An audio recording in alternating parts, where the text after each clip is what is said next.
ಕಾರವಾರ ನಗರದ ಸಾಯಿಕಟ್ಟ ಪ್ರದೇಶದಲ್ಲಿ ಎರಡು ಗುಂಪುಗಳ ನಡುವೆ ಸಾರ್ವಜನಿಕ ಸ್ಥಳದಲ್ಲೇ ಗಲಾಟೆ ನಡೆದ ಹಿನ್ನೆಲೆಯಲ್ಲಿ ಕಾರವಾರ ಶಹರ ಠಾಣೆ ಪೊಲೀಸರು 10 ಮಂದಿಯ ವಿರುದ್ಧ ಪ್ರಕರಣ ದಾಖಲಿಸಿದ್ದಾರೆ. ಮೇ 8ರಂದು ರಾತ್ರಿ ಸುಮಾರು 11:30 ಗಂಟೆಗೆ ಸಾಯಿಕಟ್ಟ ಸಾಯಿ ಮಂದಿರದ ಎದುರು ಘಟನೆ ನಡೆದಿದ್ದು, ಎರಡು ಗುಂಪಿನವರು ಪರಸ್ಪರ ಹೊಡೆದಾಡಿಕೊಂಡು ಸಾರ್ವಜನಿಕ ಶಾಂತತೆಗೆ ಭಂಗ ಉಂಟು ಮಾಡಿದ್ದಾರೆ ಎಂದು ಆರೋಪಿಸಲಾಗಿದೆ.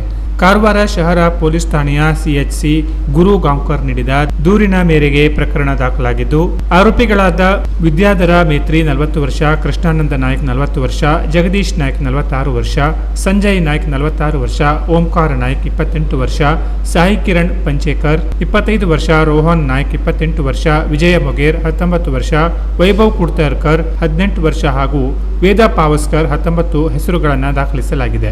ಪೊಲೀಸರ ಮಾಹಿತಿಯ ಪ್ರಕಾರ ಸಾರ್ವಜನಿಕ ಸ್ಥಳದಲ್ಲಿ ಪರಸ್ಪರ ಹಲ್ಲೆ ನಡೆಸಿ ಸಾರ್ವಜನಿಕರಲ್ಲಿ ಆತಂಕ ಸೃಷ್ಟಿಸಿದ ಹಿನ್ನೆಲೆಯಲ್ಲಿ BNS 2023 ಕಲಂ 194(2) ಅಡಿಯಲ್ಲಿ ಪ್ರಕರಣ ದಾಖಲಿಸಿ ತನಿಖೆ ಕೈಗೊಳ್ಳಲಾಗಿದೆ.